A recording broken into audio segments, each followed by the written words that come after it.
Ya, what's up guys, welcome back to my channel Junior 009. Dan hari ini kita bakal nge-review lagi. Ya, kira-kira kita bakal nge-review apa? Kita bakal nge-review sebuah produk lokal. Produk yang cukup murah tapi worth it banget. Kira-kira produk apa? Harusnya sih kalian udah tahu ya. Mending kita bumper dulu, nanti kita langsung bahas barangnya.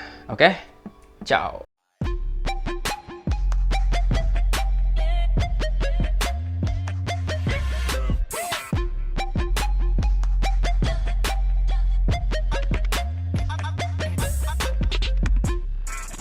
Nah, sebenarnya harusnya kalian udah tahu ya barang yang mau gue bahas itu apa, karena barangnya itu ada di sini.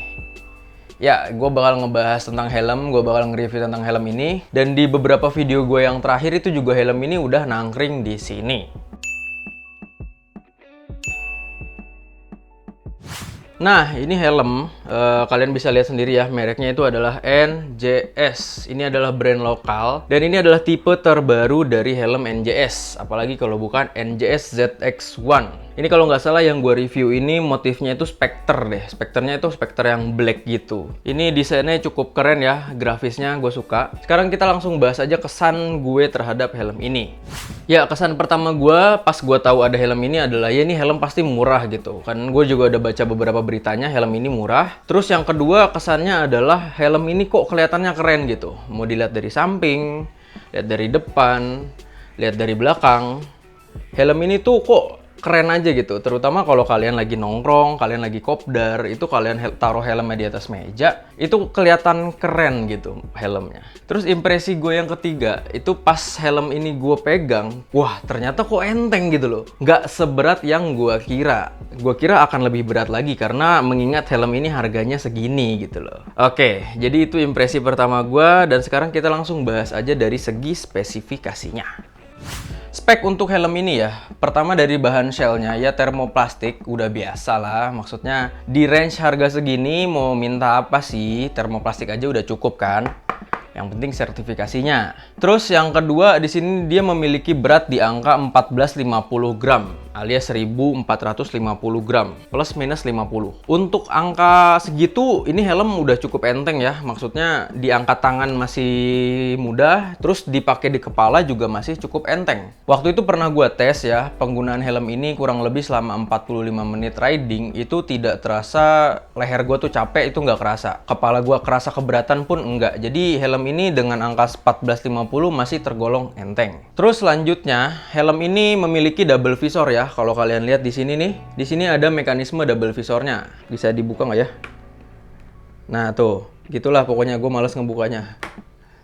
Terus selain ada mekanisme double visor, di sini visor utamanya juga sudah menggunakan visor flat.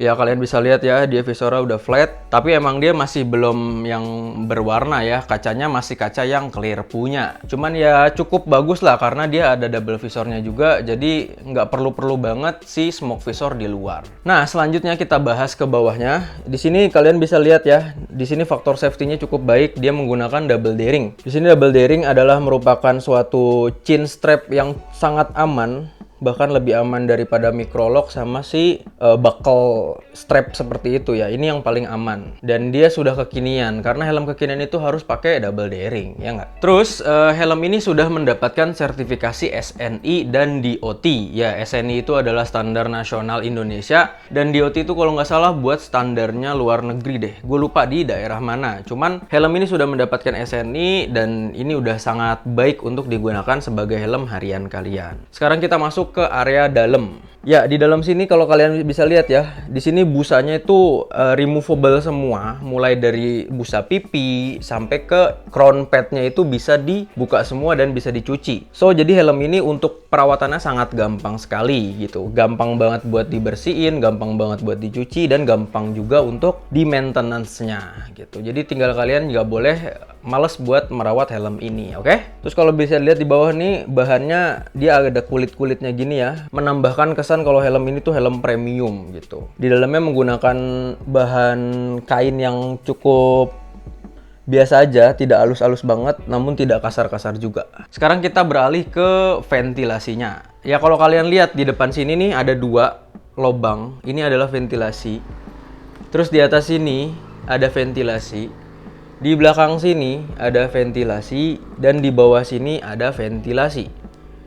Ya, total di sini kalau nggak salah tuh ada sekitar 6 lubang ventilasi yang menurut gua nanti kita bakal bahas lah.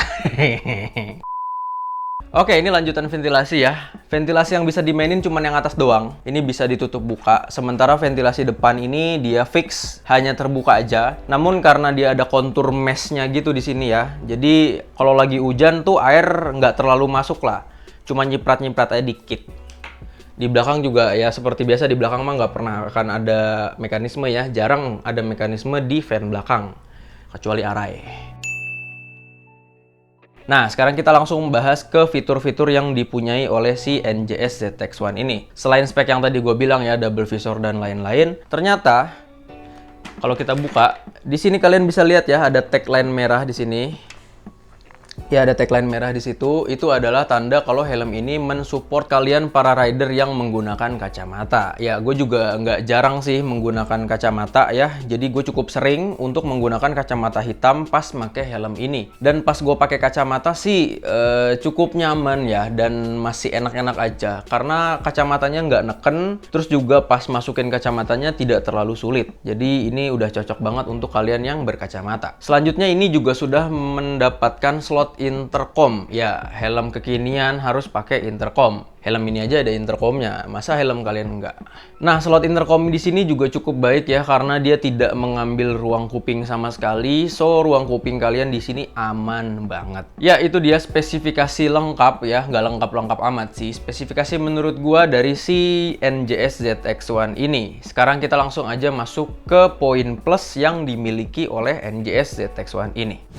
Nah, untuk poin plus yang pertama, si NJS ZX-1 ini adalah helm yang kategorinya cukup enteng di harganya yang segitu. Kalau nggak salah tuh TT Course juga 1450 deh, kalau nggak salah ya. Cuman kan TT Course itu harganya di angka sejutaan. Ini di angka range 700 ribuan, itu kalian udah mendapatkan helm yang entengnya mirip sama TT Course gitu loh. Itu bagus sih, gue suka. Dan yang kedua, desainnya bagus gitu, dilihatnya oke gitu. Dibawa ke tongkrongan juga kalian nggak akan malu gitu kan. Dan kalau misalnya dilihat-lihat ya, ini menurut gua ya, terserah kalau menurut kalian beda. Menurut gua helm ini kok kayak mirip sama Scorpion nggak sih yang dipakai sama Quattararo gitu kan? Siluetnya mirip nggak sih? Coba kalian komentar di bawah ya. Ini siluetnya mirip sama Scorpion apa enggak? Kalau menurut gua sih mirip, terutama di bagian spoiler belakangnya ini kayak mengerucut tapi kecil, jadi mirip Scorpion banget menurut gua. So, helm ini bagus banget kalau kalian dibawa ke tongkrongan kalian. Terus, poin plus selanjutnya adalah ya, so pasti dari fitur safety-nya, dia udah pakai sertifikat SNI DOT dan ditambah lagi dia sudah menggunakan double daring. Cuman, di sini ada sedikit catatan dari gua ya. Di sini dengan harga helm yang cuma 700.000, gua berharap sih double daringnya jauh lebih baik ya dari yang kayak gini. Maksudnya ini double daringnya tipis banget. Ditambah lagi dia ininya tuh panjang banget. Jadi kayak di sini tuh agak ngelos gitu. Kurang merecet. Untuk helm tuh bagusnya harusnya yang merecet, terutama double daring sini karena ini salah satu fitur keselamatan. Terus poin plus yang selanjutnya adalah di sini dia kan sudah menggunakan flat visor ya. Kalau flat visor itu kan artinya dia sudah bisa dipasangi beberapa aksesoris seperti anti-fog dan juga tear off. Nah, kalau buat kalian nih para rider San Morian ya, itu kalian akan dengan mudah untuk memasang yang namanya tear off dan juga anti-fog di helm ini karena helm ini sudah visor flat. Terus yang terakhir, poin plus dari helm ini yang menurut gua oke banget adalah dia visibilitasnya bagus. Visibilitasnya dia tuh luas gitu. Maksud gua visibilitasnya bagus adalah gini. Pertama, dia visornya lebar. Jadi pandangan ke atas, ke bawah, kanan kirinya itu bagus. Dan yang kedua adalah helm ini tuh cocok untuk dipakai di motor apa aja. Motor sport, matic, bebek, naked sekalipun itu masih cocok menggunakan helm ini. Jadi gue pernah pakai CBR gua, pakai helm ini, itu kan otomatis lebih nunduk ya. Jadi helm itu harus agak sedikit didangakin. Itu helm masih enak buat dipakai dan pandangannya masih bagus banget, masih luas banget. Terus gue juga pernah pakai Verza yang notabene-nya adalah naked dan dia tuh bener-bener posisi duduknya tuh tegak. Dan helm ini dengan mudahnya ya tinggal gue lurusin aja, nggak gue dangakin dan dia visibilitasnya masih tetap bagus. masih tetap luas dan dipakai helmnya juga masih enak gitu. Beda sama helm-helm sport gua yang ada di sini, itu kalau dipakai di Verza itu gua agak ribet banget karena gua harus nunduk-nunduk sedikit supaya pandangannya bagus. Helm ini enggak, helm ini masih cocok banget dipakai di segala jenis motor. Nah, kan kita udah ngebahas tentang poin plusnya nih, ya kan? Nggak afdol gitu loh kalau kita nggak ngebahas tentang poin minusnya. Karena semua yang memiliki sifat positif pasti memiliki sifat negatif, tak terkecuali oleh si NJS ZX1 ini. Sekarang kita bahas nilai minusnya dari yang poin pertama. Yang pertama, helm ini tuh gue ngerasanya kayak kopong banget gitu ya. Kalian bisa lihat sendiri deh, ini dimensi helmnya gede banget. Dibandingin sama badan gue aja nih, helm udah cukup gede. Padahal ini helm size-nya L loh gitu. Maksudnya L itu tidak terlalu besar gitu. Ini helm udah gede banget. Dan yang gue bilang kopong adalah pas gue make, itu di area belakang leher sini nih.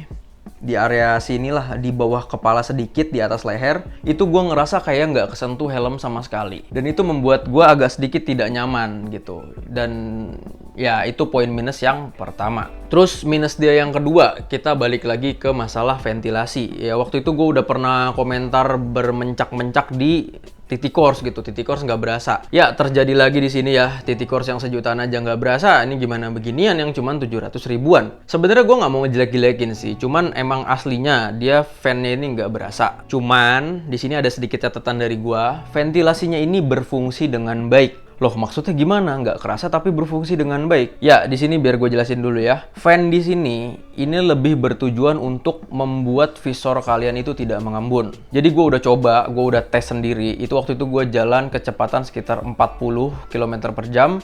Gue ngehahin tuh isi helm gue sampai si kacanya tuh ngembun. Nggak nyampe hitungan detik, itu embunnya udah hilang ketiup sama angin yang ada dari fan depan ini. That means berarti fan-nya berfungsi dong, ya kan? Cuman kalau gue pakai siang hari, tengah hari bolong yang panas, itu mau gue ngebut sampai 60 aja itu nggak kerasa, nggak kerasa nih. Dari sini nggak kerasa, dari sini nggak kerasa. Jadi gue harus buka visor gitu kalau mau adem. Ya udahlah, gue maklumin lah helm dengan harga sekian, ya kita harus banyak memaklumi. Terus kita akan ngebahas poin minus dari daerah innernya. Bahan kainnya ini tidak terlalu halus dan tidak terlalu kasar. Tapi yang di sini mau gue komplain adalah busanya ini keras banget, cuy. Ini kalian bisa lihat, bisa gue tekan kan. Emang kelihatannya empuk. Tapi kalau kalian pakai terus nempel di pipi, itu baru kerasa, anjrit nih busa keras banget ya. Busanya itu kayak yang nggak fluffy gitu loh, masih ada kayak tegangannya gitu. Kalau ditekan sih empuk, tapi kalau ketemu pipi yang sama-sama empuk, itu masih kerasan si busa ini gitu. Plus minusnya ada, cuman gue lebih nggak nyaman aja make busa yang terlalu keras seperti ini. Untung sih kainnya ini masih bagus gitu, kainnya tidak terlalu kasar. Kalau kainnya kasar terus si busanya keras, wah ini udah nggak enak banget deh buat dipakai. Ini kainnya masih cukup enak dan kerasnya busa masih bisa ditolerir lah. Nah sekarang kita masuk ke poin negatif yang terakhir dari si ZX1 ini. Apalagi kalau bukan dia berisik banget. Ya, ini gue serius ngomongnya ya. Ini helm berisik banget, gue nggak bohong. Mau pakai intercom, nggak pakai intercom, ini helm bener-bener kayak lu berasa riding di atas awan. Itu suara anginnya tuh gini, wih.